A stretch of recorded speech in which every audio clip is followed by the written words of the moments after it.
Hello everyone, இந்த ஒரு sponge cake போது நீங்கள் 3 கேக் செய்யலாம். White forest cake, honey cake, vanilla cake. So இந்த கேக் எப்படி செய்யுதுன்னு பார்க்கலாம். 2 முட்டை எடுத்துக்கோங்க.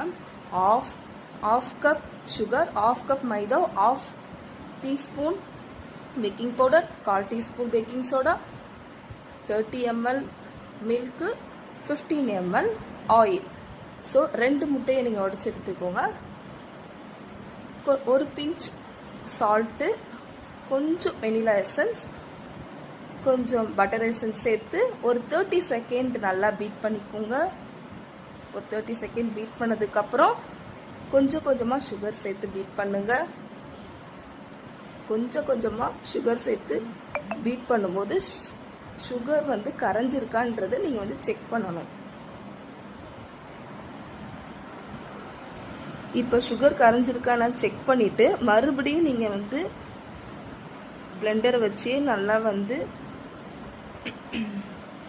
பீட் பண்ணிகிட்டே இருங்க. பீட் பண்ணிவிட்டு இப்போ ஓடிஜியை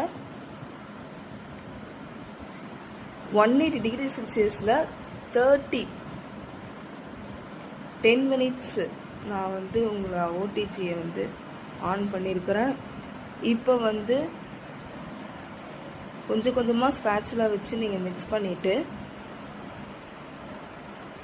இப்போ மைதாவில் 1/2 teaspoon baking powder, 1/4 teaspoon baking soda சேர்த்து 3 டைம்ஸ் நீங்கள் சலிச்சு எடுத்துக்கணும்.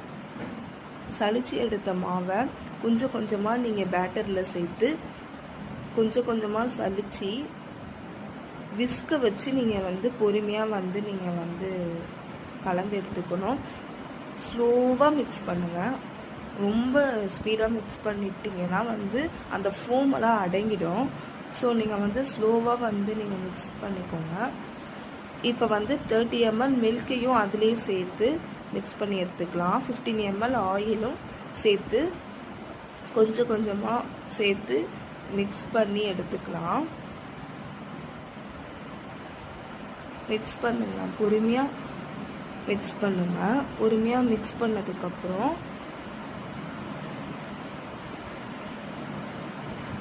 ஒரு டின்னில் நீங்கள் ஊற்றி வச்சுருங்க. இப்போ ஒரு லெவல் பண்ணுங்க. ஒரு குச்சியால் லெவல் பண்ணி வைங்க. அப்போ தான் உங்களுக்கு ஈவனாக வெந்து வரும். ஸோ ப்ரீஹீட் பண்ண 10 மினிட்ஸ் ஓடிஜியை இப்போ நான் டைமரை 30 மினிட்ஸ்க்கு நான் பேக் பண்ணி எடுத்துக்கலாம். நான் 30 மினிட்ஸ்க்கு பேக் பண்ணி எடுத்துருக்கேன்.